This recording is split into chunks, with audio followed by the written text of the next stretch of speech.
breaking news, ladies and gentlemen. This just from Jesse Waters. Tulsi Gabbard says that 100 plus intelligence officials involved in the deep state sex chat will have their security clearances revoked. Let's play the clip now. Apparently this just aired. Well, Jesse, what we're going to do has already been done. There are over 100 people from across the intelligence community that contributed to and participated in this, what is really just an egregious violation of trust, what to speak of like basic rules and standards around professionalism.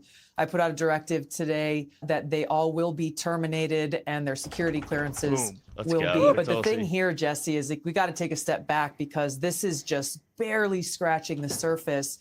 When you see what these people were saying, and thanks to Chris Rufo for putting it all out online, they were brazen in using an NSA platform intended for professional use to conduct this kind of really, really horrific behavior. And they were brazen in doing this because when was the last time anyone was really held accountable? Certainly not over the last 4 years, certainly not over the last 10, maybe 20 years. When we look at some of the biggest violations of the American people's trust in the intelligence community. Today's action in holding these individuals accountable is just the beginning of what we're seeing across the Trump administration, which is carrying out the mandate the American people gave him. Clean house, root out that rot and corruption and weaponization and politicization so we can start to rebuild that trust in these institutions that are charged with an important mission of serving the American people, ensuring our safety, security, and freedom. Wow. Okay, we're listening to Timcast IRL. Got everybody on the set. I believe that's Nick Sortor, the reporter that just ran into Eric Swalwell. I might play a clip of that at the end, so stay tuned. I try to do a little something. If you stay tuned, I want to try to do something to the end of the show. This is After Show Carnage, and Libby Evans there. That's Jack Posevic's brother. I forget who that is. Is his name Kyle Posevic? I forgot. Someone with the K, Posevic. I think that's Jack Posevic's brother. That's Phil from All That Remains. Jesse Waters, Tulsi Gabbard, getting her boss on. Call her director from now on. That's amazing. It's got to go further. We got action from the government. This is something we never would have seen under the Biden administration. Absolutely. These individuals who are clearly, look, I just want to make sure this is understood by everybody.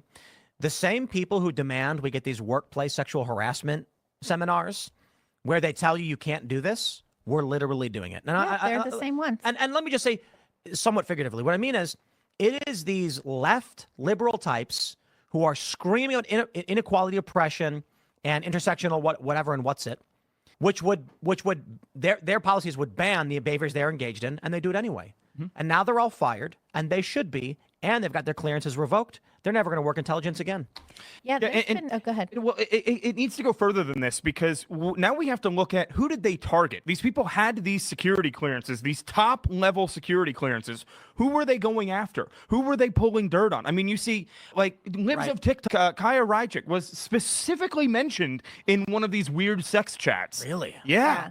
And so they have this pretty much unfettered access to, I mean, you've seen what the intelligence community is capable of, and tapping people's cell phones, digging into their mails, and going after parents. Right. That needs to be investigated. Right. Who did they target? If they're calling Kaya Rychik a terrorist, and if they believe that, what did they do to her? Were they reading her emails? Were they reading her text messages? They had the ability to. Yeah, that needs to be investigated. And if they did, jail. Yeah, that's the clip there. And I think it's good to see Tulsi stepping up and acting like a boss right away. That's the good part of this. There's a lot of good there. The bad is that Nick is right. We'll have to see if Tulsi goes. It sounds like she wanted to go further into this. Are they literally spying on people and then chatting in their chats about it? Let me give you a little bit more information about, a little more context with this. What happened here? What we're looking at here was, crossing the Rubicon with legal and ethical boundaries from the NSA. The NSA has this thing called IntelliLink. And with that thing, you can talk internally. They all know it's monitored. NSA employees, federal employees, on the secure system, and they were talking about explicit adult things that you should never really talk about at work on work property, which is a computer or this secure system. They were talking about gender transition stuff. How did this come up? They have these DEI groups. This was a government DEI group. That's why Trump needs to get all of them. He has been.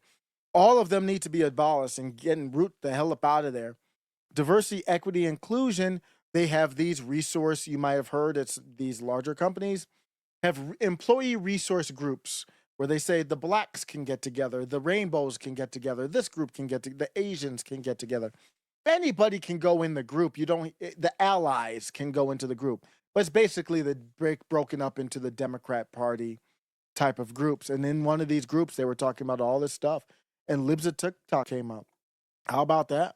How about them apples? But let me play you the clip. That's Nick Sortor, I believe, there. And let me play the clip of him interacting. This is off the topic of it a little bit, but if you don't know who he is, he's a great reporter. This is Timcast IRL. He's been on there quite a bit, but let me show you this. Congressman, you referred to Elon Musk as a fascist at some point and alluded to him being a national security threat. Do you see that more of a national security threat, you sleeping with a Chinese spy, than transparency in the federal government? What are your thoughts on that? What are your thoughts on that? What's Fang think of that? What's fascistic about exposing government corruption? I mean, I know you're just at dinner now with a bunch of lobbyists. You know, they're buying you a bunch of booze, and you know that's awfully nice. I know you were talking about, you know, maybe finding somebody else because you only like to fuck people that are tens. I just heard that one too. Did he just go through the roundabout in the same section?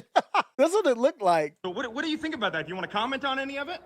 The revolving door, I should say. Like, you don't share sections in the revolving door. I don't know what happened there, but he's on the story. Nick Sortor. Elon Musk is a national security threat, but you sleeping with a Chinese spy is not. Is that correct? You don't want to comment on that at all? Looks like guilty as charged. Well, he runs up on people on the street. That's what you want from your reporters. He was at dinner there with Laura Loomer. Was involved in that breakthrough story too.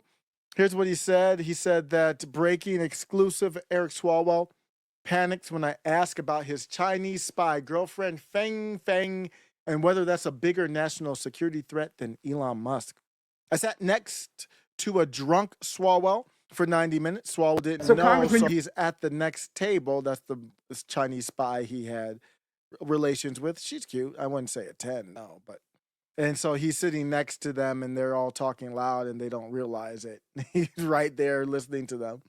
So he continues on to say he was immediately compromised by a group of lobbyists he just met, spilling intimate details about his job and asking for help cheating on his wife. Ooh.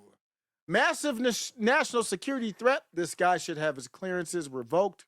Swalwell spent his dinner bragging about adult activities with many adults on Capitol Hill in a bedroom, it sounds like, or maybe somewhere else, telling them he's bored of his wife and only wants to have he only wants to Elon tens. Let's just say that. Worse, he spoke about abusing his power on the House Intelligence Committee, which he's since been booted off of, saying he pushed to subpoena Ivanka Trump because she's hot as F. Wow. Okay. This guy must be removed from the Homeland Security Committee. He cannot keep his freaking mouth shut. After I began questioning him, Swalwell jumped back into the group of lobbyists to hide from me. But I pressed on.